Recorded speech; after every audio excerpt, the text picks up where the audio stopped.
بسم اللہ الرحمن الرحیم۔ السلام علیکم۔ مکتب غامدی کی ایک اور نشست میں خوش آمدید۔ سلسلہ گفتگو سیدنا مسیح کے نزول کے حوالے سے جاری ہے۔ اعتراضات کے سلسلے کی 28ویں نشست ہے اور نزول مسیح پر یہ آج دوسری نشست ہے۔ سے بہت شکریہ آپ کے وقت کا۔ بات جہاں پر رکی تھی وہیں سے میں براہ راست شروع کر دیتا ہوں۔ ایک مختصر سا پہلے آپ پہلو واضح کریں۔ آپ نے فرمایا تھا کہ یہ جو ضمنی ماخذ ہے، یہ جو روایتیں ہیں، ان کے بارے میں بحث جاری رہتی ہے۔ علماء آپس میں بھی آپ بحث کر رہے ہوتے ہیں مختلف موضوعات پہ، اور کوئی اپنے عدم اطمینان کا اظہار کر رہا ہوتا ہے اور کوئی اس پر اپنے اطمینان کا اظہار کر رہا ہوتا ہے۔ میرا سوال پہلا آپ سے یہ ہے کہ کیا ایک روایت جس کے اوپر سب اطمینان کا اظہار کر رہے ہوں اور ایک آدمی اٹھ کے عدم اطمینان کا اظہار کرے تو پہلے غور اس پہ نہیں ہونا چاہیے کہ یہ ایک ہی آدمی کو عدم اطمینان کیوں ہوا، باقی تو سب اطمینان کا اظہار کر رہے ہیں؟ میں پہلے چند حقائق کی یاد دہانی کرا دوں۔ ہم نے بحث یہاں سے شروع کی تھی، کیا یہ ایمان و عقیدہ کی بحث ہے؟ میں نے عرض کیا کہ ہرگز نہیں۔ ایمانیات بالکل واضح ہیں، بالکل متعین ہیں، قرآن نے بیان کر دیے ہیں، رسالت مآب صلی اللہ علیہ وسلم نے بیان کر دی ہے۔ دوسری اہم بحث یہ تھی کہ قرآن ہمیں اجماع اور تواتر سے ملا ہے، سنت ہمیں اجماع اور تواتر سے ملی ہے۔ اس کے معاملے میں بھی اجماع اور تواتر کے الفاظ استعمال کیے جاتے ہیں، ان کی کیا حقیقت ہے؟ میں نے آپ کو یہ بتایا کہ وہ بالکل الگ چیز ہے اور یہ الگ چیز ہے۔ وہ صحابہ کا اجماع اور تواتر ہے، وہ مسلمان امت کا اجماع اور تواتر ہے، اس کو اجماع المسلمون کے الفاظ سے بیان کیا جاتا ہے۔ یہ اخبار کا تواتر ہے، یہ اہل عصر کا اجماع ہے، یعنی ایک علم کے ماہرین اس بات پر متفق ہو گئے ہیں۔ جیسے ہم کہتے ہیں کہ مورخین کا اس پر اجماع ہے، یا سب مورخین یہ بات بیان کرتے ہیں، یا فلاں بات کو اس وقت سارے چینل نشر کر رہے ہیں، یا یہ چیز سب اخباروں میں نشر ہوئی ہے۔ یہ بھی اپنی جگہ بڑی اہم بات ہے، لیکن یہ وہ چیز نہیں ہے کہ سب کے سب جانتے ہیں کہ پاکستان قائد اعظم نے بنایا ہے۔ ان دو باتوں کا فرق ملحوظ رکھیں۔ یہ جو دوسری چیز ہے، اس میں ایک خبر ہو، اس میں دو خبریں ہوں، اس میں 10 لوگوں کی خبر ہو، یا اس میں تواترت الاخبار کی نوبت آ جائے، یعنی بہت لوگ 10 20 50 ایک بات کو بیان کر رہے ہیں، یا سارے مورخین یہ کہہ دیں، تو علم اور تحقیق کا دروازہ بند نہیں ہوتا۔ یہ علم اور تحقیق کا موضوع ہے۔ جو سوال آپ نے کیا ہے اس کا جواب یہ ہے کہ میں کب اس پر اصرار کر رہا ہوں کہ آپ میری بات مان لیں۔ جب میں کسی چیز پر عدم اطمینان کا اظہار کروں گا تو دلائل دوں گا نا، وہ دلائل سننے چاہیے۔ اور یہ عدم اطمینان کا اظہار اس زمانے میں صرف میں نے نہیں کیا، علامہ اقبال نے کیا ہے، سید رشید رضا نے کیا ہے، مفتی محمد عبدو نے کیا ہے، ڈاکٹر عدنان ابراہیم کر رہے ہیں، بہت سے لوگ کرتے ہیں۔ یہ بالکل درست ہے کہ ہماری قدیم تاریخ میں بہت کم لوگوں نے اس پر عدم اطمینان کا اظہار کیا، شاید کہیں کوئی ایک آدھ آدمی کا ذکر ہو جائے۔ اس لیے یہ مسئلہ بڑی اہمیت کا حامل ہے۔ جب اہل عصر ایک چیز کو اس طرح نقل کر رہے ہیں، جب اہل اخبار اس طرح نقل کر رہے ہیں، جب مورخین اس طرح بیان کر رہے ہیں، جب محدثین اس طریقے سے اس کو بیان کر رہے ہیں، تو ظاہر ہے کہ عدم اطمینان کی بات کہنے کے لیے بھی ایک ریاض ہے نا، جس سے آپ کو گزرنا پڑے گا لازماً۔ یعنی اگر آپ کو اطمینان نہیں ہوا تو کیوں نہیں ہوا؟ اچھا، یہاں ایک عام آدمی ہو سکتا ہے یہ محسوس کرے کہ چونکہ یہ کہا جاتا ہے کہ رسالت مآب صلی اللہ علیہ وسلم سے بہت پہلے حضرت مسیح علیہ السلام کو آسمان پر زندہ اٹھا لیا گیا، غامدی صاحب کو اس پہ عدم اطمینان ہوگا؟ نہیں، مجھے اس پہ کوئی عدم اطمینان نہیں۔ میں جس قادر مطلق خداوند کو مانتا ہوں، وہ چاہے تو مجھے اور آپ کو آج زندہ اٹھا کے آسمان پر لے گئے، یعنی مجھے اس میں کوئی استحالہ نہیں معلوم ہوتا۔ یا کوئی شخص یہ سمجھتا ہو کہ آسمان سے ایک شخصیت کا زندہ زمین پر آنا یہ ایسی چیز ہے کہ جس کو یہ خلاف عقل سمجھتے ہیں یا خلاف عادت سمجھتے ہیں، اس پر بھی مجھے کوئی اعتراض نہیں۔ میرا پروردگار جب چاہے سارے فرشتوں کو زمین پر لا کر کھڑا کر دے، سارے انسانوں کو زمین پر لا کر کھڑا کر دے، یہ میری بحث ہی نہیں ہے۔ بحث علم اور تحقیق کی بحث ہے کہ یہ جو ہمارے ہاں اطمینان ہو گیا ہے لوگوں کا، اس کی تاریخ کیا ہے، کیسے اطمینان ہوا ہے، اس میں کیا سوالات ہیں جن کا جواب نہیں مل رہا۔ یہ رسالت مآب صلی اللہ علیہ وسلم کی طرف ان روایات کی نسبت پر عدم اطمینان ہے، واقعے پر کوئی عدم اطمینان نہیں۔ نہ مجھے سیدنا مسیح علیہ السلام کے زندہ آسمان پر آنے پہ کوئی اعتراض ہے، نہ زندہ آسمان پہ اٹھائے جانے پہ کوئی اعتراض ہے۔ اصل سوال یہ ہے کہ یہ دونوں باتیں کس کی نسبت سے بیان ہو رہی ہیں؟ یا قرآن کی نسبت سے بیان ہوں گی، یا رسول اللہ صلی اللہ علیہ وسلم کی نسبت سے بیان ہوں گی، اس نسبت کی تحقیق مجھے کرنی ہے۔ تو اطمینان اور عدم اطمینان کے الفاظ علم اور تحقیق کے حوالے سے بولے جا رہے ہیں، نسبت کی تحقیق کے حوالے سے بولے جا رہے ہیں۔ اس فرق کو ملحوظ رکھیں۔ آپ مجھ سے میرے عدم اطمینان کے دلائل پوچھیں، میں وہ تفصیل کے ساتھ بیان کر دوں گا، اس کے بعد ان دلائل پر آپ محاکمہ کریں، اہل علم اس کا محاکمہ کریں، جو چیزیں میں کہہ رہا ہوں کہ یہ عدم اطمینان کا باعث بن رہی ہیں ان کا جواب دے دیا جائے۔ تو میں تو ماننے کے لیے تیار بیٹھا ہوں، میری تو خواہش یہی ہے کہ میں اپنے عدم اطمینان کی صورت سے نکلوں اور اس چیز کو تسلیم کر لوں، لیکن یہ کہ آپ کہیں کہ چونکہ بہت سے لوگوں کا اطمینان ہے تو اپنے ان سوالات کو دفن کر دو، ان پر گفتگو نہ کرو، انہیں نہ پیش کرو، یہ میں کیسے کر سکتا ہوں؟ اس لیے کہ یہ میرے دین کا معاملہ ہے، میرے پیغمبر کا معاملہ ہے، اللہ کی کتاب کا معاملہ ہے، اس میں تو آپ کو میرے سوالوں پر گفتگو کر کے ہی مجھے مطمئن کرنا ہوگا۔ تو علم اور تحقیق میں اطمینان اور عدم اطمینان اس مفہوم میں، اس معنی میں بولا جا رہا ہوتا ہے۔ ہم جب ایک تاریخی واقعے کی تحقیق کرتے ہیں تو ہم یہ کہتے ہیں کہ اس معاملے میں ہم نے مورخین کو پڑھ لیا ہے، ہم نے اہل روایت کو دیکھ لیا ہے، ہم نے اہل اثر کو دیکھ لیا ہے، جو کچھ بھی سامنے آیا ہے اس میں واقعے کی تفصیلات پہ اطمینان نہیں ہوتا۔ پھر بتاتے ہیں کہ دیکھیے عدم اطمینان کی یہ وجہ ہے، عدم اطمینان کی یہ وجہ ہے، عدم اطمینان کی یہ وجہ ہے۔ یعنی میں اپنی کتاب میں میزان میں یہ نہیں کہہ رہا کہ مجھے عدم اطمینان ہے اور بس اس پر خاموشی اختیار کر رہا ہوں، میں یہ بتا رہا ہوں یہ وجوہ ہے کہ مجھے عدم اطمینان ہے، اور وہ قرآن مجید سے میں نے بیان کیے ہیں۔ تو ہونا یہ چاہیے نا کہ اس پر علمی گفتگو کی جائے، اس کا جواب دیا جائے، عدم اطمینان کے وجوہ کو سمجھ کر بتایا جائے کہ اس میں کہاں میں غلطی کر رہا ہوں۔ علم اور تحقیق کی دنیا میں یہ اسلوب ہوتا ہے۔ ہمارے یہاں بدقسمتی سے اس طرح کی چیزوں کو پروپیگنڈے کا ذریعہ بنایا جاتا ہے، فتویٰ دینے کا ذریعہ بنایا جاتا ہے، دوسروں کی تذلیل تفسیق کا ذریعہ بنایا جاتا ہے۔ درا حال ہے کہ یہ علم کی دنیا ہے، یہاں بہت بڑی بڑی چیزیں چیلنج ہو جاتی ہیں، ان پر تحقیق کی جاتی ہے، نئے حقائق سامنے آ جاتے ہیں۔ تو عدم اطمینان کا مطلب یہ ہے، یہ غلط فہمی نہیں ہونی چاہیے کہ چونکہ ایک بڑی عجوبہ بات کہی جا رہی ہے، بڑی حیرت انگیز بات کہی جا رہی ہے، اس کو خلاف عقل سمجھ کر غامدی صاحب اس پر عدم اطمینان کا اظہار کر رہے ہیں۔ میں ان سوالات کی بنیاد پر عدم اطمینان کا اظہار کر رہا ہوں جو میں آپ کے سامنے ابھی تفصیل کے ساتھ رکھ دوں گا۔ ٹھیک، ہم سب آگے بڑھتے ہیں۔ یہ جو روایت ہے سیدنا مسیح کے آمد ثانی نزول کے حوالے سے 20 کتابوں میں موجود ہے، صحابہ بے تحاشا ہیں۔ میں ایک اور چیز آپ سے سمجھنا چاہتا ہوں اور عام آدمی بھی جاننا چاہتا ہے کہ جب روایتیں ہمارے سامنے آتی ہیں تو اس میں جو اطمینان کا پروسیس ہے، ظاہری بات ہے یہ پروسیس آج تو شروع نہیں ہوا، نہ آپ پہلی دفعہ اس کا شروع کر رہے ہیں۔ جو ہمارے علماء ہیں جنہوں نے حدیث پر تحقیق کا فن تخلیق دیا، تشکیل دیا، وہ کیا کرتے ہیں؟ ان کے سامنے ایک روایت آ گئی، وہ سب سے پہلے سند دیکھیں گے، اس کے متن پہ غور کریں گے۔ تو وہ جو پروسیس ہے، پہلے ذرا مجھے پروسیس بتائیے گا اور پھر بتائیے گا کہ وہ لوگ بھی تو اس پروسیس سے گزرے ہیں، ان کو اطمینان ہو گیا ہے اس سے۔ نہیں، دیکھیے اطمینان کسی محقق کو کسی چیز پہ ہو سکتا ہے، کتنے تاریخی واقعات ہیں جن پر اطمینان ہوتا ہے، پھر ایک محقق اعتراضات پیدا کر دیتا ہے، سوالات اٹھا دیتا ہے، پھر ان پر غور و خوض کا عمل شروع ہو جاتا ہے۔ تو یقیناً اطمینان ہوا تو انہوں نے نقل کیا۔ میں تو کسی آدمی کے بارے میں یہ تصور بھی نہیں کر سکتا کہ اس کو اطمینان نہیں تھا اور اس نے ایک چیز کو نقل کر دیا۔ اگر ان روایتوں کو امام بخاری نے نقل کیا ہے یا امام مسلم نے نقل کیا ہے تو اطمینان کے ساتھ کیا ہے۔ وہ اطمینان کیسے ہوتا ہے؟ میں نے آپ سے عرض کیا نا کہ اخبار احاد میں سب سے پہلے راویوں کو دیکھا جاتا ہے، سند کے اتصال کو دیکھا جاتا ہے، حفظ و اتقان کو دیکھا جاتا ہے۔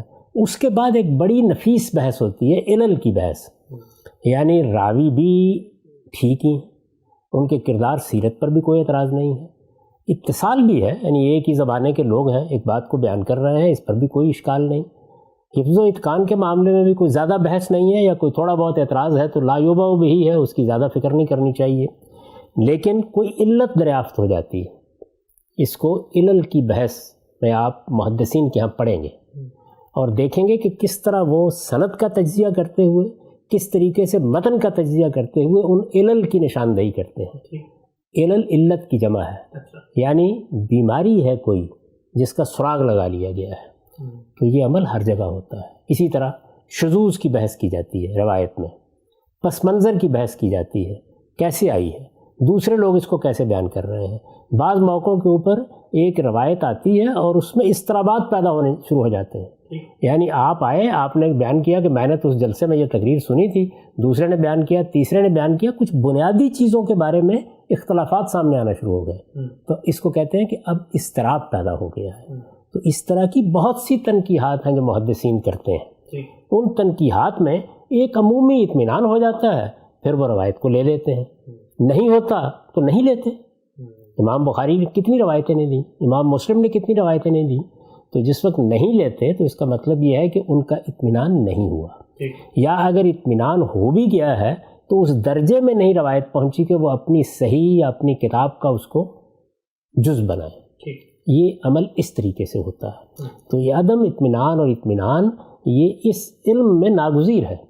سب کے سب لوگ اسی کا اظہار کر رہے ہوتے ہیں. یہ بالکل صحیح ہے کہ بہت سے لوگ جب اطمینان کا اظہار کر دیں تو اس وقت تردد ہوتا ہے, لیکن یہ ایک عام آدمی کا تردد ہے, سننے والے کا تردد ہے. جو لوگ تقلیدی ذہن رکھتے ہیں ان کا تردد ہے.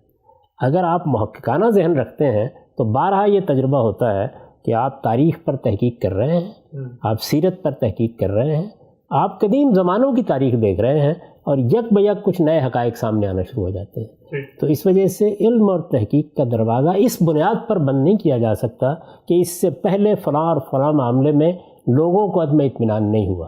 لوگوں کو 1000 سال تک ارسطو کے بعد اس پر کوئی عدم اطمینان نہیں تھا کہ زمین کی حالت کیا ہے اور وہ گھومتی ہے یا سورج گھومتا ہے, لیکن پھر ہو گیا.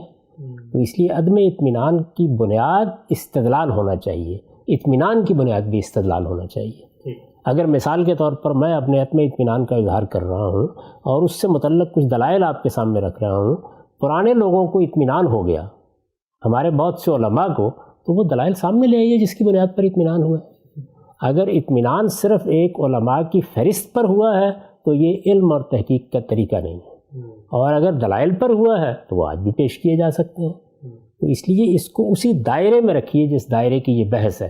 جب اس کو اس دائرے سے نکال کر آپ الزامات اور درشنام ترازی کا موضوع بنا لیتے ہیں تو یہ خرابی کی چیز ہے. ٹھیک, یعنی ایسا کبھی نہیں کرنا چاہیے. یہی فرق ہے جس کو میں نے واضح کرنے کی کوشش کی ہے کہ ہمارا ایمان, رسالت مآب صلی اللہ علیہ وسلم کی سنت, وہ چیزیں جن پر ہم نے دین میں عمل کرنا ہے, جس کو دین قرار دیا گیا ہے, یہ بحث اس دائرے کی بحث ہی نہیں ہے. یہ رسالت مآب صلی اللہ علیہ وسلم کی طرف ایک بات کی نسبت کی بحث ہے, اور یہی وہ علم ہے جس علم پر مسلمان فخر کرتے ہیں کہ ہم نے نسبت کی تحقیق کے معاملے میں کوتاہی نہیں کی, سنی سنائی باتیں بیان نہیں کر دیں. ہم نے لوگوں کو دیکھا ہے, ہم نے ان کی تاریخ جاننے کی کوشش کی ہے, ان کے حفظ و اتقان کو دیکھا ہے, بڑی دقت نظر کے ساتھ کسی روایت کے اندر اتر کر جاننے کی کوشش کی ہے کہ اس میں کیا علل موجود ہے. تو یہ سب کیا ہے؟ یہ اصل میں وہی علم ہے جس کی طرف میں توجہ دلا رہا ہوں. اس میں جو گفتگو بھی ہوگی وہ اسی علم کے حوالے سے ہوگی. ٹھیک, ہم سب آگے بڑھتے ہیں. یہ جو روایات ہیں, ان روایات کو ہم سب جانتے ہیں, حدیث کی کتابوں میں نقل ہوئی ہیں. ان لوگوں کا جو اطمینان ہے اس کے دلائل بھی آپ کے سامنے ہیں, لوگوں کے سامنے بھی ہیں, سند میں کوئی مسئلہ نہیں ہے. کہتے ہیں بخاری مسلم میں اگر کوئی بات آ جائے تو پھر اس سے آگے کی کیا بات ہوگی, اتنی تحقیق ہو گئی ہے. آپ مجھے یہ بتائیے کہ آپ کا جو عدم اطمینان ہے یہ نزول مسیح کی روایات پر, اس کا آغاز کہاں سے ہوتا ہے؟ تفصیل سے بتائیے. ایک ایک پہلو, بال آپ کی کورٹ میں ہے, آپ وقت لیں اور یہ بتائیں لوگوں کو کہ یہ عدم اطمینان شروع کیسے ہوا, کیا اس کی فکری, عقلی, علمی اور فن حدیث کی روح سے بنیاد ہے. پہلے میں یہ بات عرض کر دوں کہ معاملے کی نوعیت چونکہ اخبار احاد کی ہے, اس سے پہلے بھی وضاحت کر چکا, دوبارہ دہرا دیتا ہوں کہ اگر معاملہ صحابہ کے اجماع و تواتر کا ہو, اگر معاملہ عملی سنت کا ہو, قرآن مجید ہمارے پاس ہے, وہاں یہ بحث نہیں ہوتی. یہ بحث اس وقت ہوتی ہے, جیسے میں نے مثال دی آپ کو, کہ ایک اجتماع ہوا ہے. سب سے بڑا اجتماع جو رسالت مآب صلی اللہ علیہ وسلم کی زندگی میں ہوا وہ حجۃ الوداع کا اجتماع ہے. اس موقع پر آپ نے بعض باتیں کہی ہیں, یعنی اجتماع ہوا ہے, ہر ایک آدمی جانتا ہے, ہر آدمی مانتا ہے, پوری مسلمان امت مانتی ہے, وہ طے شدہ تاریخی واقعہ ہے. لیکن اس میں آپ نے خطبہ دیا ہے, وہ خطبہ لوگوں نے بیان کرنا شروع کیا ہے. یہ اخبار احاد ہے, ایک نے بیان کیا, دوسرے نے بیان کیا, تیسرے نے بیان کیا. اچھا, یہ اخبار احاد میں براہ راست نہیں سن رہا. اس کے بعد میں نے پچھلی دفعہ بھی اس کی تصویر آپ کے سامنے رکھی تھی کہ لوگوں نے اس طرح کی باتیں جو انہوں نے رسول اللہ صلی اللہ علیہ وسلم سے سنی تھیں آگے بیان کرنا شروع کیں. یہ باتیں زبانی بیان ہو رہی تھیں. کچھ لوگ صحابہ کرام میں سے اپنے ذوق کی چیزیں لکھ بھی لیتے تھے جو انہوں نے سنی ہوتی تھی. یہ ہمیں تاریخی طور پر معلوم ہے کہ چھوٹے چھوٹے مجموعے بھی لوگوں نے ترتیب دینا شروع کر دیے تھے. اور یہ بالکل فطری چیز ہے. یعنی اتنی بڑی شخصیت، اللہ کا آخری پیغمبر، وہ ذات والا صفات، ظاہر ہے کہ اگر کسی نے دیکھا، کسی نے سنا تو اس سے قیمتی سرمایہ کیا ہو سکتا تھا. تو لوگ اس کو زبانی بھی بیان کرتے تھے، چھوٹے چھوٹے صحیفوں کی صورت میں لکھ بھی لیتے تھے. لیکن یہ سارا ذخیرہ جو کچھ بھی تھا یہ ہم تک براہ راست نہیں پہنچ سکا. وہ صحیفے بھی نہیں پہنچ سکے، امتداد زمانہ کی نظر ہو گئے. اب ہم کتابوں میں پڑھتے ہیں کہ اس طرح کے کچھ صحیفے انہوں نے ترتیب دیے تھے. اسی طرح زبانی روایتیں ایک نسل سے دوسری نسل کو منتقل ہوئیں. یہ جو فن وجود میں آیا ہے، یعنی ان کی تنقیح کا کام شروع ہوا، چیزیں پھیل گئیں، لوگوں نے بیان کرنا شروع کر دیں، تو یہ پہلی صدی کے خاتمے پر شروع ہوا ہے. تنقیح کا عمل، یعنی جس کو آپ فن حدیث کہتے ہیں. ائمہ رجال پیدا ہونا شروع ہو گئے ہیں. ایک نسل درمیان میں جا چکی ہے، یعنی صحابہ کرام رخصت ہو چکے ہیں اور تابعین بھی رخصت ہو رہے ہیں. کچھ تابعین سے ملاقاتیں رہی ہیں ان کی. تو اب تحقیق شروع ہو گئی. یعنی یہ لوگ کون ہیں جو بیان کر رہے ہیں، ان کی تاریخ کیا ہے، یہ ایک دوسرے سے ملے ہیں یا نہیں، ملنے کا امکان ہے یا نہیں، ان کے حفظ و اتقان کا کیا معاملہ تھا. یعنی ایک نسل چلی گئی ہے، دوسری نسل کے لوگ موجود ہیں اور اب تحقیق شروع ہو گئی. یہ بات واضح ہو گئی. اب اگر آپ اس پس منظر میں رکھ کر دیکھیں تو سب سے پہلا سوال یہ پیدا ہوگا کہ کیا ہمارے پاس جس وقت مسلمانوں کا تحریری ذخیرہ وجود میں آنا شروع ہوا. میں یہ عرض کر چکا کہ تاریخ کی کتابوں میں تو ہم یہ پڑھتے ہیں کہ صحابہ کرام کے بھی کچھ مجموعے تھے جو انہوں نے ترتیب دیے تھے، اپنے ہاں لکھ لیا تھا. مثلا سیدنا علی کے بارے میں معلوم ہوتا ہے کہ ان کے پاس بھی ایک مختصر سا صحیفہ تھا جس میں دیت وغیرہ کے احکام لکھے ہوئے تھے. یا یہ معلوم ہوتا ہے کہ سیدنا عبداللہ بن عمر کے پاس بھی ایک صحیفہ تھا. اور بعض صاحب کا ذکر بھی ملتا ہے کہ انہوں نے کچھ چیزیں لکھ لیں. یعنی کچھ تو زبانی بیان ہو رہی ہیں اس طرح کی باتیں اور کچھ لکھ لی گئی ہیں، لیکن وہ آج ہمارے پاس موجود نہیں ہیں. ان کو کسی نے دیکھا بھی نہیں، ان کی کوئی روایت بھی ہمارے پاس تحریری طور پر منتقل نہیں ہوئی. وہ پہلا مجموعہ جس کے بارے میں یہ کہا جاتا ہے کہ وہ منتقل ہو گیا ہے، اگرچہ اس طرح تو وہ بھی منتقل نہیں ہوا کہ سن 58 میں مثال کے طور پر رسالت مآب صلی اللہ علیہ وسلم کے بعد وہ لکھا گیا اور آج اس کا مخطوطہ دریافت ہو گیا ہے. ایسا نہیں ہے. یعنی ایک کتاب کے طور پر اس کی روایت ہوئی. یعنی صحیفہ حمام بن منبہ کی بات کر رہے ہیں آپ. تو ایک پہلا جو صحیفہ ہمارے پاس پہنچ گیا ہے، کہا جا سکتا ہے کہ پہنچ گیا ہے، وہ صحیفہ حمام بن منبہ. حمام بن منبہ تابعی کس کے شاگرد ہیں؟ حضرت ابو ہریرہ رضی اللہ عنہ کے شاگرد ہیں. یہ معلوم ہونا چاہیے کہ جن صحابہ کی نسبت سے نزول مسیح کی روایتیں نقل ہوئی ہیں ان میں سب سے ممتاز ہستی ابو ہریرہ رضی اللہ عنہ کی ہے. سب سے زیادہ روایتیں انہی کی نسبت سے بیان ہوئی ہیں، انہی کی نسبت سے قبول بھی کی گئی ہیں. یہ ان کے شاگرد ہیں، براہ راست ان سے روایت کرتے ہیں. یہ صحیفہ ہمارے زمانے کے ایک بڑے محقق ڈاکٹر حمید اللہ نے دریافت کیا تھا.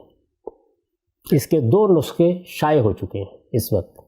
میں پھر عرض کر دوں کہ یوں نہیں ہے کہ اس زمانے کا مخطوطہ مل گیا ہے، نہیں، اس زمانے کے مخطوطے کی روایت سے ہمارے پاس 5ویں 6ٹھی صدی کی ایک کتاب آ گئی ہے.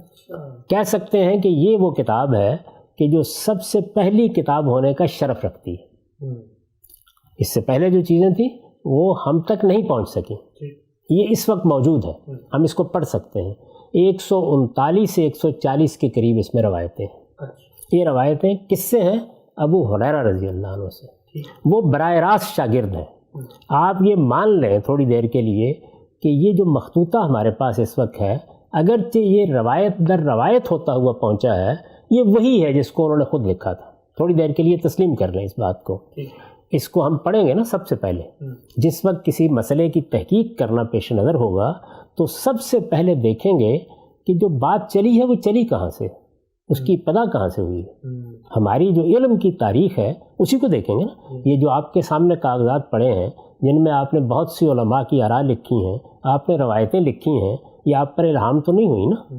یہ انہی کتابوں میں ترتیب دے کر جس طرح سامنے آئی ہیں ان کا خلاصہ آپ نے بیان کر دیا یا ان کو آپ نے لکھ لیا. تو اب ظاہر ہے کہ ایک تحقیق کرنے والا آدمی جس وقت یہ جاننا چاہے گا کہ یہ بات کہاں سے شروع ہوئی، میں نے مثال دی پھر کہ خطبہ حجۃ الوداع ہو گیا، اس کے بعد اب لوگوں نے آپ کی کوئی بات، رسالت میں آپ صلی اللہ علیہ وسلم کی بات بیان کرنا شروع کی. ایک نے ایک جملہ بیان کیا، دوسرے نے دوسرا کیا، تیسرے نے تیسرا کیا. اس کے بعد ہمارے پاس وہی جملے بہت بڑی تعداد میں آ گئے، لیکن یہ دیکھیں گے نا کہ ان کی روایت شروع کیسے ہوئی ہے، ابتدا کیسے ہوئی ہے. اب دیکھیے جو میرے سوالات ہیں، حمام بن منبہ کون ہیں؟ تابعی ہیں، یعنی صحابی کو انہوں نے براہ راست دیکھا ہے. کس کو دیکھا ہے؟ ابو ہریرہ رضی اللہ عنہ کو دیکھا ہے. ابو ہریرہ رضی اللہ عنہ اس روایت کے یعنی نزول مسیح کی روایت بلکہ روایات کے سب سے بڑے راوی. اسٹیبلش فیکٹس ہیں یہ اسٹیبلش فیکٹ ہے. اچھا اب صحیفہ حمام بن منبہ دریافت ہو گیا، ہم نے اس کو پڑھ لیا، اس میں 139-40 روایتیں موجود ہیں، وہ ہم نے دیکھ لیں. اچھا اس کی ایک دوسرے ذریعے سے تصدیق بھی ہو گئی، اس لیے کہ صحیفہ حمام بن منبہ پورا کا پورا مسند احمد بن حنبل میں موجود ہے، کیونکہ وہ صحابہ سے روایت کرتے ہیں. ابو ہریرہ کی روایتیں، ابو ہریرہ رضی اللہ عنہ کی جو روایتیں ہیں وہ مسند میں بھی موجود ہے نا.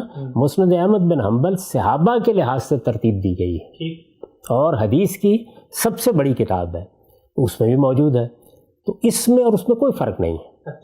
یعنی اس سے اطمینان ہوتا ہے کہ زبانی روایت بھی ہمارے ہاں کس احتیاط سے کی جاتی رہی ہے، اور یہ اطمینان بھی ہوتا ہے کہ تحریری طور پر اس کی تصدیق ہو رہی ہے. اپنی جگہ یہ اس علم کے لیے بہت اچھی خبر ہے، لیکن جو آدمی تحقیق کر رہا ہے اس کے لیے اس میں ایک بہت بڑا مسئلہ سامنے آ جاتا ہے.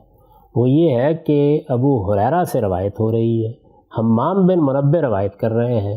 پہلا تحریری نسخہ ہے، سنین بھی بتا دوں، یہ سن 40 میں پیدا ہوئے ہیں حمام بن منبہ، 131 میں رخصت ہوئے ہیں. یہ صحیفہ اگر لکھا گیا ہے تو اس کا مطلب ہے پہلی صدی کے اواخر میں لکھا گیا ہے. ایک قدیم ترین کتاب ہمارے سامنے آ جاتی ہے. آپ اس پورے صحیفے کو پڑھ ڈالیں، اس میں نزول مسیح کا کوئی ذکر نہیں. عجیب. اچھا یہ سوال معمولی نہیں ہے. عام طور پر اس کے جواب اس طرح کی چیزوں کا یہ دیا جاتا ہے کہ سب باتیں تو نہیں لکھتے نا لوگ، یقیناً سب باتیں نہیں لکھتے. لیکن اگر آپ کو یہ پتہ چلے کہ امام بخاری نے اپنی کتاب لکھی، حدیث کی بہت بڑی کتاب ترتیب دی، اس میں کتاب الصلاۃ نہیں ہے، یعنی نماز کی کتاب ہی نہیں. بھائی امام بخاری کے بہت سی باتیں نہیں ہیں، لیکن اگر نماز نہیں ہے تو پھر تو ہر آدمی کے کان کھڑے ہوں گے. کیوں نہیں ہے؟ کیا وجہ ہے اس بات کی؟ نزول مسیح کا معاملہ کوئی معمولی معاملہ ہے. سیدنا مسیح علیہ السلام اللہ کا ایک پیغمبر جو اس سے پہلے آ چکا ہے، وہ آسمان سے زندہ نازل ہو جائے گا، اور یہ علامات قیامت میں سے ہے. یہی ہے نا جو کچھ آپ روایتوں میں سناتے ہیں. تو سب سے پہلی جو کتاب یا سب سے پہلا صحیفہ ہمارے سامنے آتا ہے، اس میں اس کا کوئی ذکر نہیں. یہ ہو سکتا ہے کہ اس کے جواب میں آپ فرمائیں کہ ممکن ہے کہ انہوں نے کچھ اور نوعیت کی روایتیں لکھ لی ہوں. اس میں قیامت کی نشانیوں کا باب موجود ہے. اچھا مثلا اس میں یہ روایت نقل ہوئی ہے کہ سورج مغرب سے طلوع ہو جائے گا. حمام بن منبہ کے صحیفے میں یہ روایت نقل ہوئی ہے.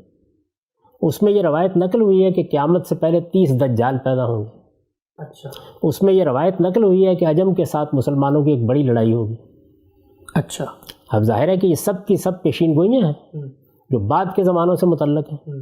اس میں خاص طور پر 30 دجالوں کی روایت، خاص طور پر آسمان کے پلٹ جانے کی روایت کہ سورج مغرب سے طلوع ہوگا، یا زمین کے پلٹ جانے کی روایت، یہ بہت بڑی چیز ہے. یہ بیان ہوئی ہیں اس میں. اجمیوں سے لڑائی کی بھی آپ یہ موجود ہیں، ان کو آج بھی پڑھ کے دیکھا جا سکتا ہے. لیکن یہ اتنا بڑا واقعہ یہ کیسے ہو سکتا ہے کہ بیان نہ ہوا ہو؟ یہ پہلا سوال ہے. دیکھیے میں یہ نہیں کہہ رہا کہ یہاں سے بس میں کسی چیز کو رد کر رہا ہوں. یہ پہلا سوال ہے کہ آپ کے خیال میں یہ ایسا سوال نہیں ہے کہ جو تردد پیدا کرے، عدم اطمینان کی بنیاد رکھ دے، یہ تقاضا کرے کہ اب اس کی تحقیق ہونی چاہیے. ایسا ہوگا نا؟ یہ پہلی بات. اس کے بعد مزید آگے بڑھیے. ہمارے پاس حدیث کا جو سب سے پہلا مستند ترین مجموعہ آتا ہے جو اس وقت امت میں متداول ہے.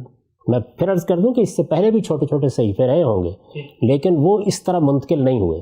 جو سب سے پہلا مجموعہ، اور وہ بڑی غیر معمولی حیثیت رکھتا ہے، وہ کس کا ہے؟ وہ امام مالک کا ترتیب دیا ہوا ہے۔ امام مالک اساتین امت میں سے، وہ مدینہ میں بیٹھے رہے ہیں، انہوں نے وہاں بیٹھ کر اس کتاب کو ترتیب دیا ہے۔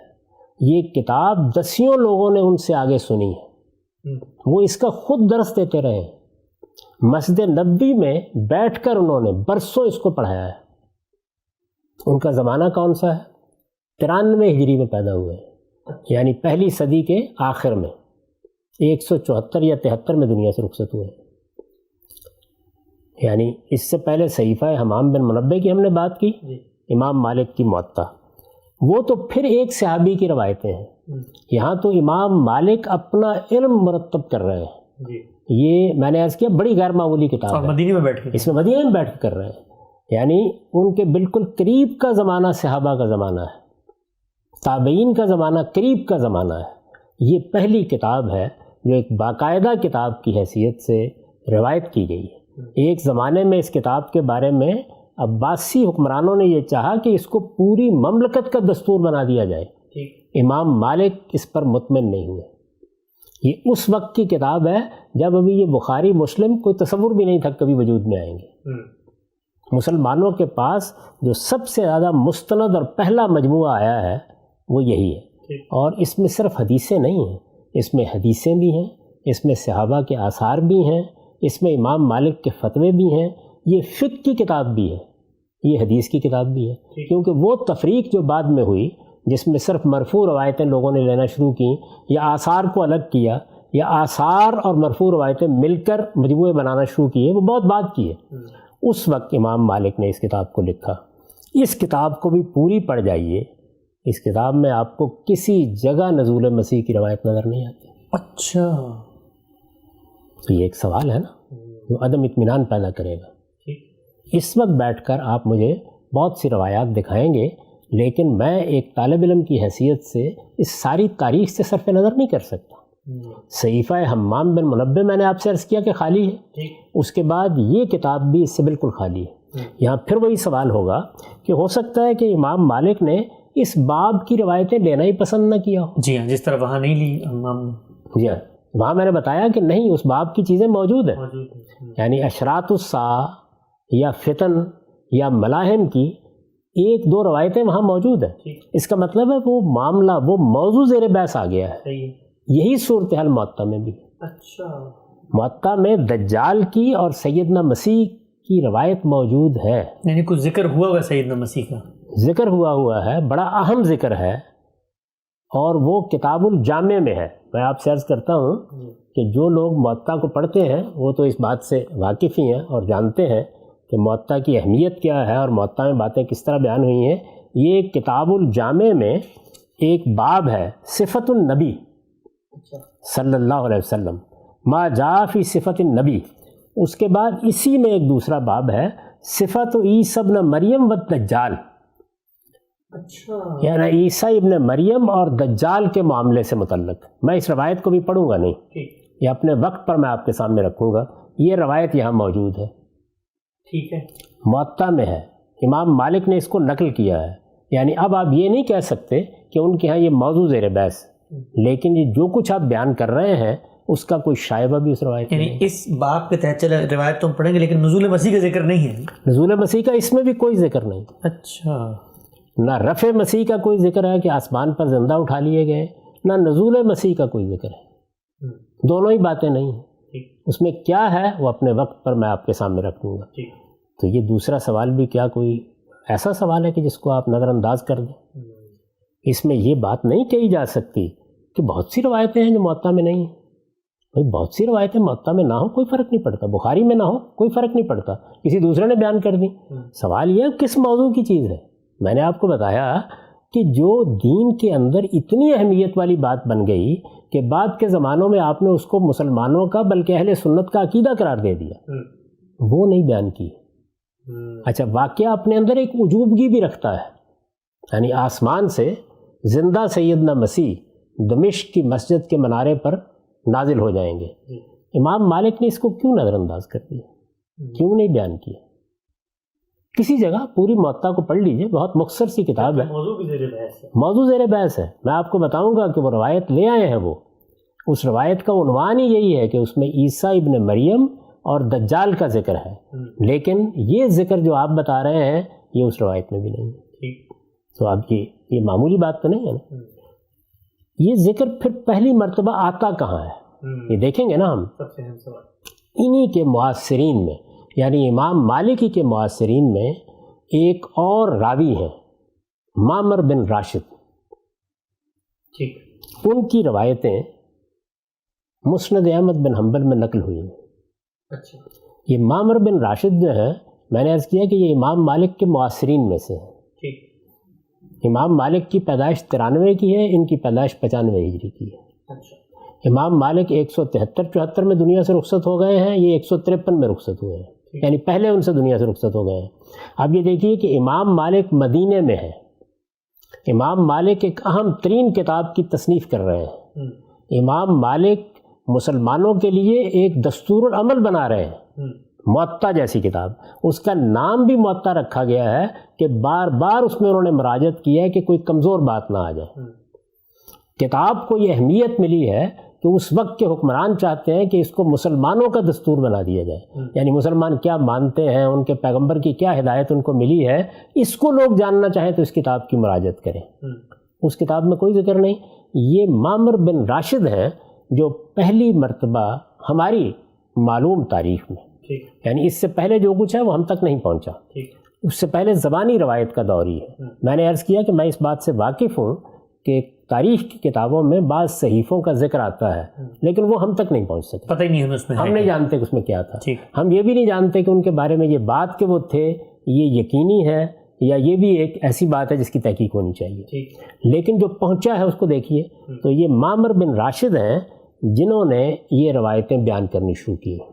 میں اس پر اس وقت بحث نہیں کرتا کہ ان کی سندوں کا کیا حال ہے. ان میں سے ایک ایک سند کے اوپر اگر آپ بحث کریں اس میں بھی بہت سے اعتراضات پیدا ہوتے ہیں، لیکن اسی زمانے میں وہ سامنے آ رہی ہیں. امام مالک اس کے بعد دنیا میں موجود رہے ہیں. ایک آدمی جو اسی فن کا آدمی ہے، اسی علم کا آدمی ہے، یہ تحقیق کر رہا ہے، یہ بیان کر رہے ہیں لیکن وہ نہیں لے رہا ہے. اس کو بھی پہلے دیکھ لیجئے. اچھا، اب یہ جو معمر بن راشد ہیں ان کی کوئی کتاب اس طرح مرتب نہیں ہو سکی، یعنی موطا کی طرح یا صحیفہ حمام بن منبہ کی طرح کتاب نہیں ہے، کتاب نہیں ہے. لیکن میں نے ذکر کیوں کیا اس کا؟ اس لیے کہ راوی تو اور بھی بہت سے ہیں. اس لیے ذکر کیا کہ بعض لوگوں نے اس کو ایک الگ کتاب کے طور پر جامع معمر بن راشد کے نام سے شائع کر دیا. اچھا، اس کو بھی ڈاکٹر حمید اللہ صاحب نے دریافت کیا ہے دور حاضر میں. لیکن صحیفہ حمام بن منبہ کے بارے میں تو ہم مطمئن ہو گئے کہ یہ صحیفہ انہی کا ترتیب دیا ہوا ہے، یہ الگ سے تھا اور اس کو اس طریقے سے روایت کیا گیا ہے. لیکن یہاں یہ بحث ہے اہل علم کے مابین کہ یہ الگ سے کوئی کتاب تھی یا احمد بن حنبل نے اپنی مسند میں جو باب باندھ دیا ہے اسی کو الگ کر کے لوگوں نے چھاپ دیا ہے. اور وہ بعد میں ہوا ہے، ظاہری بات ہے، مسند احمد وہ ظاہر ہے کہ بہت بعد میں ہوا ہے. یہ بالکل ایسے ہے کہ جیسے آپ نے دیکھا ہوگا کہ ایک پوری تفسیر چھپی ہوئی ہے تنویر المقیاس کے نام سے سیدنا ابن عباس کی، لیکن ہر صاحب علم جانتا ہے کہ یہ تفسیر کو انہوں نے الگ سے کتاب کے طور پر نہیں لکھی، بلکہ ان کی طرف جو اقوال منسوب کر کے کتابوں میں تھے ان کو اکٹھا کر دیا گیا ہے.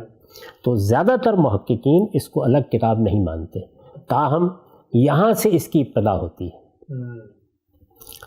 اور میں نے عرض کر دیا کہ یہ 95 ہجری میں پیدا ہوئے ہیں، یعنی پہلی صدی کے اختتام پر، اور 153 میں دنیا سے رخصت ہوئے ہیں معمر بن راشد. اور یہ اسی علاقے میں غمصب عرب ہی میں، یعنی امام مالک جب آپ کہتے ہیں ہم اثر ہے تو یہ اسی علاقے میں، یعنی یہ ظاہر بات ہے کہ یہ تو خیر یمن میں زیادہ رہے، لیکن یہ کہ علم تو ہوتا ہے نا، معلومات ہو جاتی ہیں. تھوڑی دیر کے لیے مان لیں کہ نہیں ہوئی تو پھر بھی دونوں سوال باقی رہیں گے. یعنی امام مالک ان کے بعد رہے، ان کی روایت اگر پہنچی تو انہوں نے اس کے باوجود کیوں قبول نہیں کی؟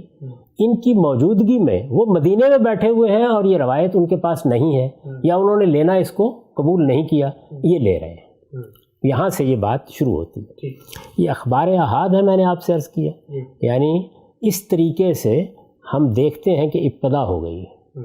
اب میں نے عرض کیا کہ یہ 153 میں دنیا سے رخصت ہوئے ہیں، یعنی یہ دوسری صدی کا وسط ہوا. دوسری صدی سے لے کر، دوسری صدی کے وسط سے لے کر تیسری صدی کے وسط تک، یہ 100 سال کا عرصہ ہے جس میں ہمارے ہاں حدیث کی وہ کتابیں مرتب ہوئی ہیں جن کو آج آپ اپنا سب سے بڑا ماخذ سمجھتے ہیں۔ اچھا، یعنی لوگوں میں باتیں پھیلی ہوئی ہیں، لکھی ہوئی تحریریں بھی کچھ موجود ہیں، لیکن یہ سب کچھ منتشر ہے۔ پہلی کتاب موطا امام مالک ہے، میں نے اس کا ذکر آپ سے کر دیا۔ پہلا صحیفہ جو ایک تابعی کی نسبت سے ہمارے پاس پہنچا ہے وہ صحیفہ حمام بن منبہ ہے۔ اس کے بعد 100 سال کے عرصے میں لوگوں نے بہت چیزیں ترتیب دینا شروع کر دی ہیں، مصنف عبد الرزاق ہے اور بہت سی چیزیں ہیں، تو بہت سی کتابیں اس میں پھر سامنے آنے لگ گئی ہیں۔ یہی اصل میں وہ دور ہے کہ جس میں جگہ جگہ سے روایات کو جمع کیا گیا ہے، اپنے اپنے طریقے سے مرتب کیا گیا ہے، اور مختلف لوگوں نے اپنا ایک معیار قائم کر کے یہ دیکھا ہے کہ وہ کیا کتابیں لے رہے ہیں۔ طبقات ابن سعد اسی دور میں مرتب ہوئی ہے، اسی طرح سے جیسے میں نے عرض کیا مصنف عبد الرزاق اسی میں مرتب ہوئی ہے، آثار کی کتابیں، اسی طرح حدیث کی بہت سی کتابیں اس دور میں آنی شروع ہو گئی ہیں۔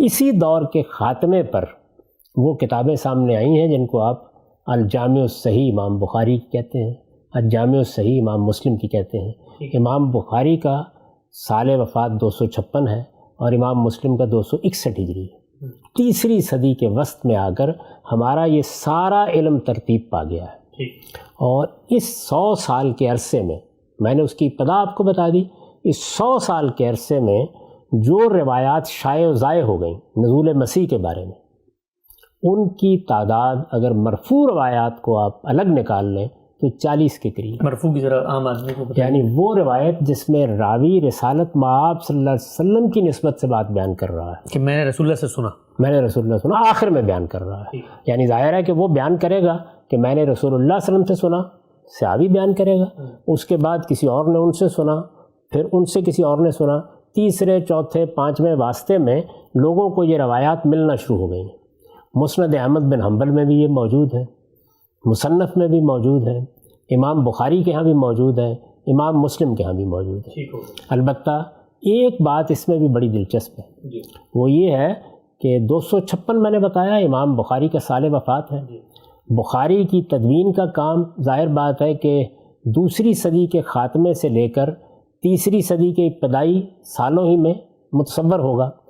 اس وقت تک بھی انہوں نے اپنی صحیح میں 3 روایتیں لی ہیں، اور تینوں صرف ابو ہریرہ سے لی ہیں۔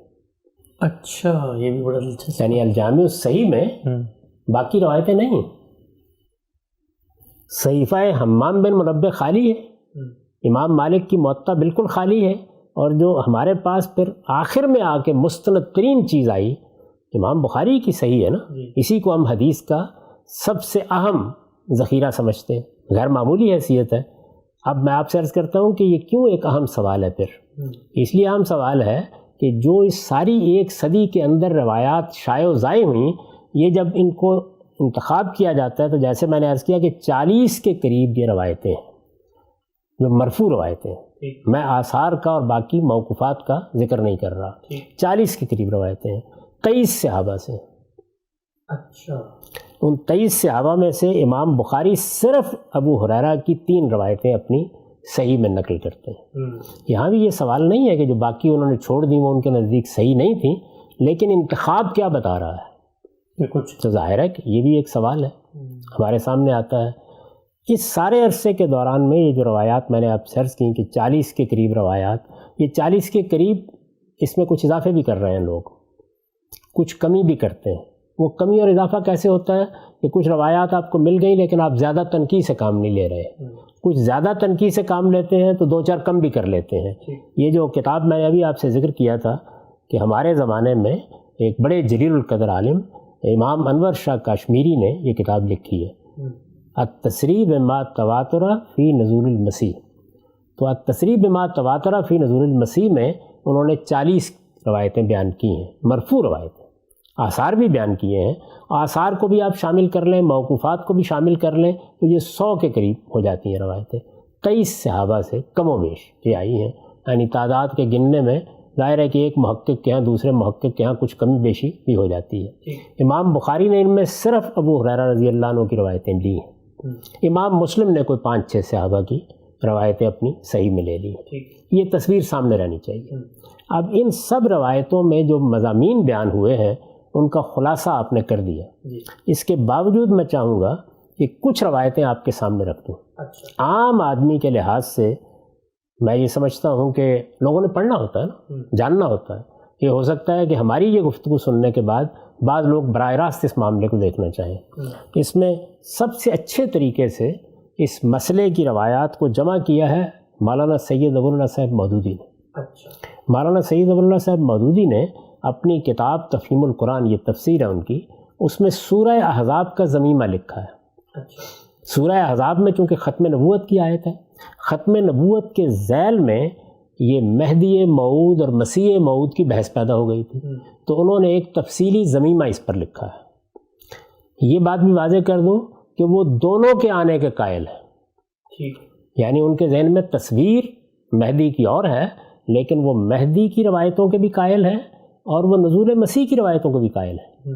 انہوں نے بڑی تفصیل سے اس زمینے میں بتایا ہے کہ اس وقت جو اسٹیج بن رہا ہے اس میں یہود کی ایک ریاست قائم ہو گئی ہے، اسی کے اندر سے دجال کو پیدا ہونا ہے، اس دجال کی صفات غیر معمولی ہوں گی، اس سے ایک بڑا فتنہ وجود میں آ جائے گا اور اللہ تعالیٰ سیدنا مسیح علیہ السلام کو آسمان سے نازل کرے گا. یعنی ایک ایسے شخص کی بات میں آپ کے سامنے رکھ رہا ہوں جو اس کو مانتا ہے. انہوں نے اپنی اس کتاب میں یعنی تفہیم القرآن میں اور تفہیم القرآن کے سورہ احزاب کے ضمیمے میں یہ روایتیں جمع کر دیں. ایک نظر آپ ڈالیے، یہ روایتیں جو انہوں نے لی ہیں، میں نے تو آپ کو باقی لوگوں کی تحقیق بتا دی.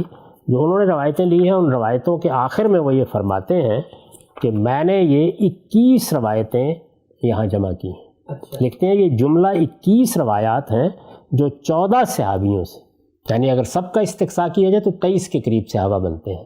پھر عرض کر دوں کہ یہ سب کچھ کب ہوا ہے، یعنی دوسری صدی کے وسط سے لے کر تیسری صدی کے شروع میں یا تیسری صدی کے وسط میں. امام بخاری، امام مسلم اور دوسرے محدثین زیادہ تر اسی زمانے میں ہیں جنہوں نے یہ آپ کی سیاہ لکھی ہیں، جن کو سیاہ ستہ کہا جاتا ہے. یعنی حدیث کی اس وقت جو کتابیں مراجعت میں آتی ہیں جن کو عام طور پر پیش کیا جاتا ہے وہ اسی زمانے میں لکھی گئی ہیں سب کی سب. جو کچھ پہلے تھا اس کی ایک تصویر میں نے آپ کے سامنے رکھ دی ہے. تو یہ کہتے ہیں کہ جملہ 21 روایات ہیں جو 14 صحابیوں سے صحیح سندوں کے ساتھ حدیث کی معتبر ترین کتابوں میں وارد ہوئی ہیں. اگرچہ ان کے علاوہ دوسری بہت سی احادیث میں بھی یہ ذکر آیا ہے، لیکن طول کلام سے بچنے کے لیے ہم نے ان سب کو نقل نہیں کیا، بلکہ صرف وہ روایتیں لی ہیں جو سند کے لحاظ سے قوی تر ہیں. اگر کوئی شخص یہ پڑھنا چاہے کہ کیا کیا روایات ہیں تو سب کی سب ایک خلاصے کی طور پر یہاں جمع کر دی گئی. تفہیم القرآن ظاہر ہے کہ اس میں انہوں نے روایتیں بھی جمع کر دی ہیں اور ان کا بہت اچھے طریقے سے ترجمہ بھی کر دیا ہے. تو جو لوگ اردو زبانی میں پڑھ سکتے ہیں وہ یہاں پڑھ سکتے ہیں. اس میں ابتدا انہوں نے امام بخاری ہی کی روایت سے کی ہے، یعنی سب سے پہلے وہی روایت نقل کی ہے. وہ میں پڑھ دیتا ہوں آپ کے سامنے. حضرت ابو ہریرہ سے روایت ہے کہ رسول اللہ صلی اللہ علیہ وسلم نے فرمایا، قسم ہے اس ذات کی جس کے ہاتھ میں میری جان ہے، ضرور اتریں گے تمہارے درمیان ابن مریم حاکم عادل بن کر، پھر وہ صلیب کو توڑ دیں گے و یکسر الصلیب، اور خنزیر کو ہلاک کر دیں گے و یقتل الخنزیر، اور جنگ کا خاتمہ کر دیں گے و یضع الحرب. دوسری روایت میں حرب کے بجائے جزیہ کا لفظ ہے، یعنی جزیہ ختم کر دیں گے، اور مال کی وہ کثرت ہوگی تو اس کا قبول کرنے والا کوئی نہ رہے گا، اور حالت یہ ہو جائے گی کہ لوگوں کے نزدیک خدا کے حضور ایک سجدہ کر لینا دنیا و مافیہ سے بہتر ہوگا. یہ امام بخاری کی روایت ہے. امام بخاری نے 2 روایتیں اس کے علاوہ بھی نقل کی ہیں. ان میں سے ایک روایت بھی سن لیجئے، وہ بھی ابو ہریرہ ہی سے ہے، اور اس میں رسول اللہ صلی اللہ علیہ وسلم کی نسبت سے بیان کیا گیا ہے کہ کیفا انتم اذا نزل ابن مریم فیکم و امامکم منکم. حضرت ابو ہریرہ سے روایت ہے کہ رسول اللہ صلی اللہ علیہ وسلم نے فرمایا، کیسے ہوگے تم جب کہ تمہارے درمیان ابن مریم اتریں گے اور تمہارا امام اس وقت خود تم میں سے ہوگا. باقی روایتوں میں کچھ تفصیلات ہیں، اس کو لوگ خود دیکھ سکتے ہیں. ان کا خلاصہ وہی ہے جو آپ نے بھی بیان کر دیا کہ ابن مریم اس وقت آئیں گے جب کہ دجال کا فتنہ اپنے عروج پر ہوگا. پھر اس میں تفصیلات بیان کی گئی ہیں اور یہ سبھی روایتوں میں کسی میں ایک کسی میں دوسری جب آپ جمع کرتے ہیں تو یہ تفصیلات سامنے آ جاتی ہیں کہ عفیق کی گھاٹی کے پاس سے مسلمانوں کے جنگی اقدام کے نتیجے میں دجال پسپا ہونا شروع ہوگا. یہ اسی علاقے میں مصر و شام کا علاقہ ہے، یہ پسپا ہونا شروع ہوگا، اور پھر اس کے بعد سیدنا مسیح نازل ہو جائیں گے. وہ دمشق کی ایک مسجد کے منارے پر نازل ہوں گے، نماز اس وقت کھڑی کی جا رہی ہوگی. بعض روایتوں میں آتا ہے کہ وہ خود نماز کی امامت کرائیں گے، 2 روایتیں ہیں، لیکن زیادہ تر میں یہ ہے کہ وہ امامت نہیں کرائیں گے، مسلمانوں کے امام ہی سے کہیں گے کہ وہ امامت کرائے، اس کے پیچھے نماز پڑھیں گے. اس کے بعد دجال کا تعاقب کریں گے، اور لد کے مقام پر، یہ اسرائیل میں ہے اس وقت، یہاں ایک بڑا ہوائی اڈہ بنایا گیا ہے، تو اس مقام پر جا کر وہ دجال کو قتل کر دیں گے اور پھر اس کا خون اپنے حربے میں دکھائیں گے. یہ ان روایات کا خلاصہ ہے. اور بعض تفصیلات بھی ہیں لیکن وہ ظاہر ہے کہ ہمارا موضوع نہیں ہے. تو میں نے عرض کیا کہ اب ذرا تھوڑا تازہ کر لیجئے. یعنی صحیفہ حمام بن منبع بالکل خالی تھا، 30 میں پیدا ہوئے اور معاف کیجیے گا 41 میں پیدا ہوئے اور 130 میں دنیا سے رخصت ہو گئے. اب ظاہر ہے کہ یہ سوال پیدا ہوا. پھر اس کے بعد موطا امام مالک کا میں نے بتایا آپ کو، یعنی وہ بھی پہلی صدی کے خاتمے پر ہے.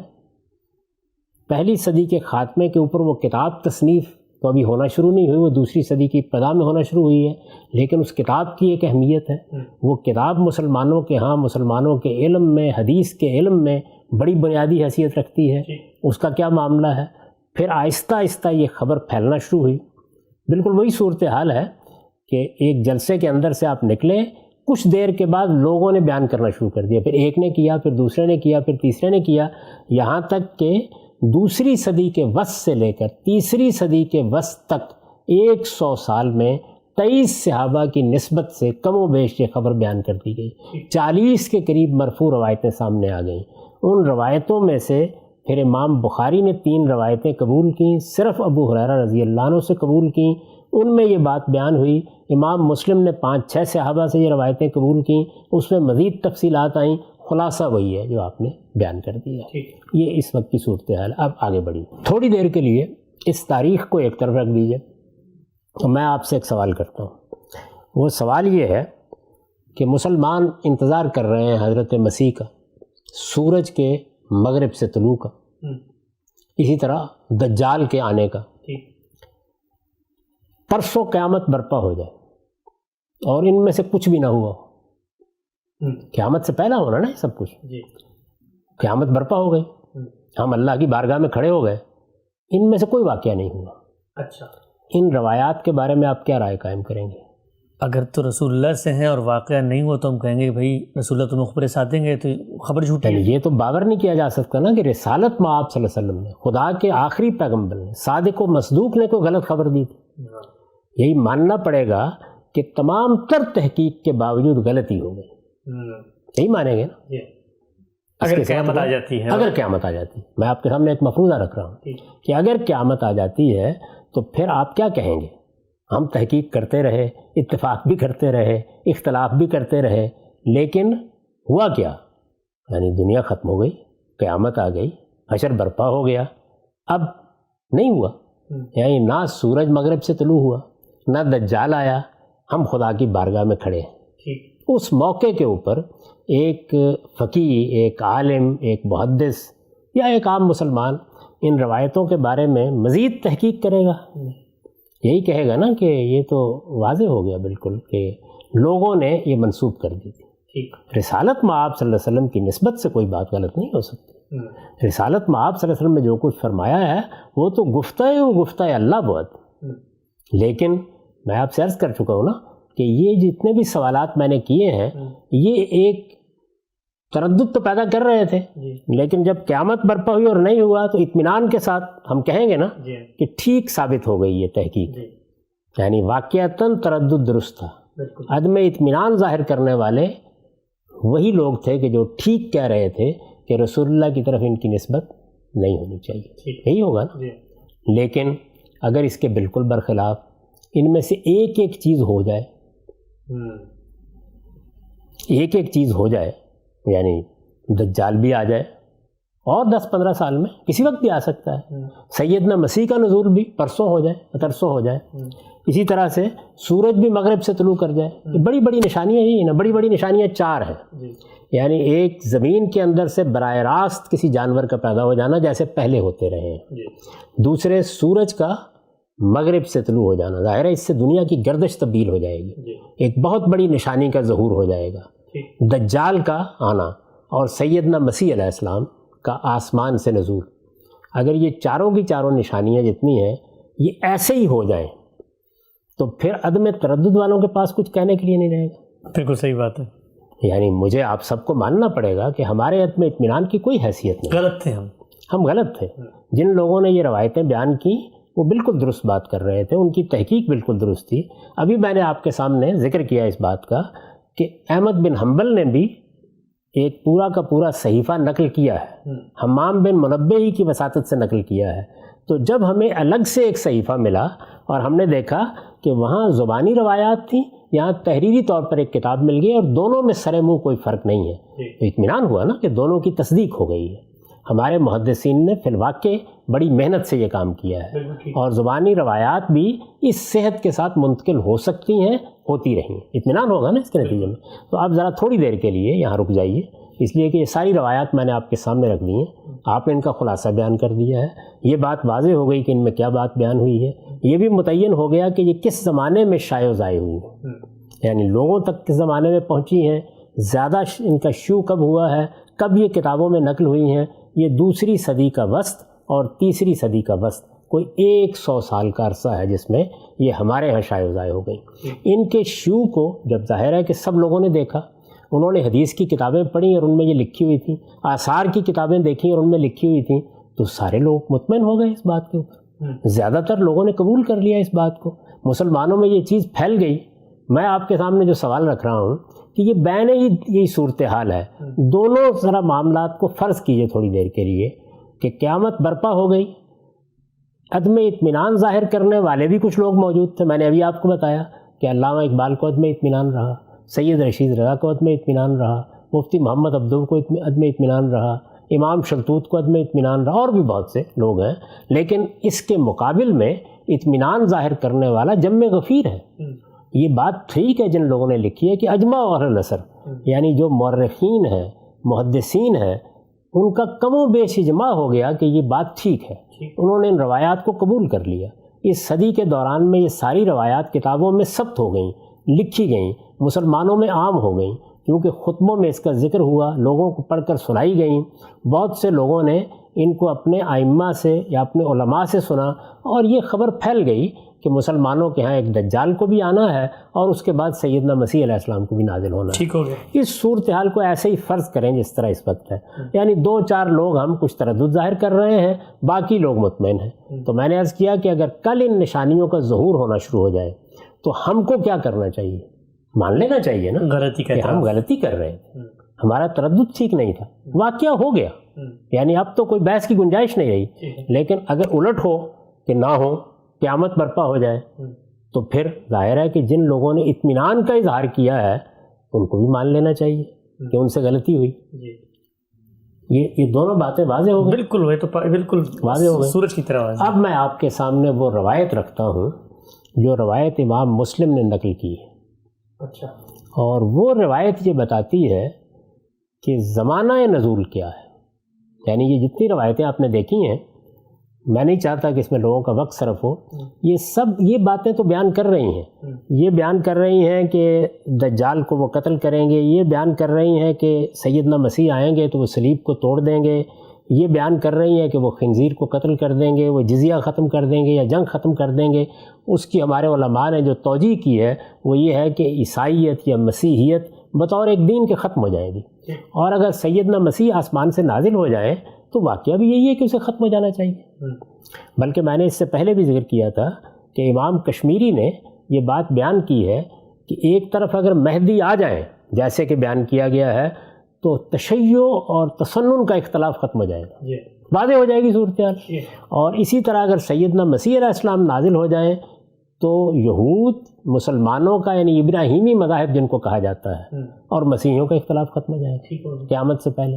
یعنی یہ صورتحال تو بالکل واضح ہے. یہ چیزیں بیان ہوئی ہیں. صلیب کو توڑ دیں گے, خنزیر کو قتل کر دیں گے, جزیہ ختم کر دیں گے, وہ آئیں گے اور دجال کو قتل کریں گے. میں نے ابھی بتایا کہ اس طرح سے جنگ ہو رہی ہوگی اور اس جنگ میں سیدنا مسیح علیہ السلام اپنے حربے یا نیزے پر اس کا خون بھی دکھا دیں گے. ابھی میں اس پہ گفتگو نہیں کرتا کہ وہ قیامت سے پہلے کیا نیزے ہی ہوں گے اور نیزوں ہی سے جنگ کی جائے گی, اس کو تھوڑی دیر کے لیے الگ رکھ دیجیے. ایک روایت ایسی ہے ان روایتوں میں کہ جس میں یہ بیان کیا گیا ہے کہ یہ سب ہوگا کب.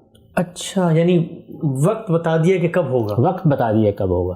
اب اگر کسی چیز کا وقت بتا دیا گیا ہے کب ہوگا اور آپ سب روایتوں کو مان رہے ہیں, اس کو بھی مانیں گے نا. اچھا, مانا ہی ہے لوگوں نے. یعنی یہ جتنے لوگ ہیں وہ اس روایت کو بھی مانتے ہیں. وہ مسلم نے نقل کی ہے وہ روایت. تو اگر اس کا وقت بتا دیا گیا ہے اور وہ وقت آ جائے اور نہ دجال آئے نہ مسیح آئے تو کیا ہوگا؟ اور اگر آ جائے وہی صورت ہو گئی نا. میں نے جب قیامت کا ذکر کیا تھا تو میں نے یہ بتایا کہ دونوں صورتوں کو فرض کریں تھوڑی دیر کے لیے. ہمیں یہ بتایا گیا ہے, وقت بتایا گیا ہے. عام طور پر جو روایتیں لوگ بیان کرتے ہیں کہ یہ سب قیامت سے پہلے ہونا ہے. قیامت سے پہلے یہ کل ہو جائے تو میرے اور آپ کے پاس اپنا تردد ظاہر کرنے کی گنجائش ختم ہو جائے گی. ہم پھر نہیں کہہ سکتے کہ ہمیں عدم اطمینان ہے, اس لیے کہ واقعہ ہو گیا. اور اگر کل یا پرسوں قیامت آ جائے اور ان میں سے کچھ نہ ہو تو جو لوگ مان رہے ہیں ان کے پاس کچھ کہنے کے لیے نہیں رہے گا. تو میں یہ عرض کر رہا ہوں کہ مسلم کی روایت میں وہ وقت بیان ہوا ہے جس کے بارے میں پیشین گوئی ان روایتوں میں نقل ہوئی ہے. یعنی دجال کب آئے گا اور سیدنا مسیح علیہ السلام کب نازل ہوں گے, وہ وقت بیان ہوا ہے. اس روایت کو اگر آپ کے پاس وقت ہے تو میں بیان کروں, اور اگر نہیں ہے تو پھر ہم اگلی نشست میں اس پر گفتگو کر سکتے ہیں, کیونکہ اس میں کچھ وقت لگے گا بیان کرنے. صاحب ہمارا ٹائم یہاں پر پورا ہو چکا ہے. آخری ایک جملہ, یہ جو آپ نے ایک بہت ہی عجیب و غریب سی بات کر دی ہے کہ سب لوگ تو اس میں منتظر تھے کہ انہوں نے آنا ہے, اور ایک روایت ایسی ہے جس نے, یعنی میں یہ سمجھنا چاہ رہا ہوں آخر میں عام آدمی کو بھی ذرا آپ سمجھائیے گا. مثلا میں یہ کہتا ہوں کہ نیو یارک میں خزانہ نکلے گا اب, اور میں نے اس کی نشانی یہ بتائی ہے کہ 2 اونچی اونچی عمارتیں ہیں, جو سب سے بڑی عمارتیں ہیں وہ گریں گی اور اس کے بعد خزانہ نکلے گا. اب اگر 9/11 ہو گیا, وہ خزانہ نہیں نکلا, تو اس کا مطلب میری بات جھوٹی تھی, ٹھیک نہیں تھی. آپ اسی واقعے کو رکھ لیجئے. یعنی فرض کیجئے کہ کسی روایت میں یہ بات بیان, روایتیں ہی ہیں نا جن کو ہم دیکھ رہے ہیں, تو روایتوں میں اگر یہ بات بیان ہوئی ہے کہ جب 9/11 ہوگا, یعنی اس کی نشانی یہ ہے کہ 2 بہت بڑے ٹاور گر جائیں گے یا گرا دیے جائیں گے نیو یارک میں. اگر فرض کیجئے نیو یارک کا نام بھی آ گیا, نیو یارک کا نام, اور یہ گرا دیے گئے, اور اس کے بعد دجال آ جائے گا, ٹھیک ہے, اور وہ نہ آئے. اس کے بعد نزول مسیح ہو جائے گا اور وہ نہ آئے. ایسا ہی ہے نا. تو وقت بڑی اہمیت رکھتا ہے اگر وہ بیان ہوا ہے. یعنی ہم انتظار کر رہے ہیں نا, تھوڑی دیر کے لیے اپنے تردد کو ایک طرف رکھ دیجئے, میں بھی اپنے عدم اطمینان کو واپس لے لیتا ہوں. انتظار کر رہے ہیں لوگ, دجال کو آنا ہے, مسیح علیہ السلام کا نزول ہونا ہے. تو اب فرض کیجئے کہ قیامت برپا ہو گئی, تو آپ کہتے ہیں نا کہ پھر اس کے بعد بحث ختم ہو جائے گی. تو اسی طرح اگر وقت متعین کر دیا جائے اور اس وقت پر نہ آئے تو تب بھی بحث ختم, یا وقت پر آ جائے, تو وقت پر آ جائے تو پھر ہمارے لیے کوئی گنجائش نہیں ہے کہ ہم اپنے تردد اور عدم اطمینان پر قائم رہیں. اور وقت پر نہ آئے تو دوسروں کے لیے گنجائش نہیں رہنی چاہیے. تو میں وہ روایت آپ کے سامنے پیش کروں گا جس میں وقت بتا دیا گیا ہے, اور وہ روایت کوئی گری پڑی روایت نہیں ہے, وہ امام مسلم کی روایت ہے. یعنی صحیح مسلم میں, وہ صحیح مسلم میں روایت ہے, بڑی تفصیلی روایت ہے, عام طور پر نقل کی جاتی ہے. میں وہ روایت پوری پڑھ کے آپ کو بتاؤں گا کہ وقت بتایا گیا ہے, اور اس میں نزول مسیح زیر بحث ہے. نزول مسیح اور دجال زیر بحث ہے, بالکل متعین طور پر بتا دیا گیا ہے کہ یہ کب ہوگا. اب وہ کب ہے جو اصل میں میرے نزدیک اسی طرح فیصلہ کن ہو جانا چاہیے. ٹھیک. ہم سب وقت ہمارے پاس یہاں ختم ہو گیا ہے, لیکن مجھے اندازہ ہے کہ جو سننے والے لوگ ہیں وہ یہ چاہ رہے ہوں گے کہ وہ روایت سامنے آ جائے جس میں سیدنا مسیح کے نزول کا وقت زیر بحث ہے اور فیصلہ کن چیز ہے. اس لیے کہ عقل عام یہی بات کہتی ہے کہ اگر کوئی چیز وقت کے ساتھ موقت ہے, متعین ہے, اور رسول اللہ کی نسبت سے بیان ہوئی ہے, تو پھر اس کو سچا ثابت ہونا چاہیے. اس روایت پہ انشاءاللہ اگلی نشست میں آپ سے بات کریں گے, اور نزول مسیح کے حوالے سے اور جو سارے اعتراضات اور سارے اشکالات ہیں ان کو انشاءاللہ بالترتیب زیر بحث لائیں گے. اب تک آپ کے وقت کا بہت شکریہ.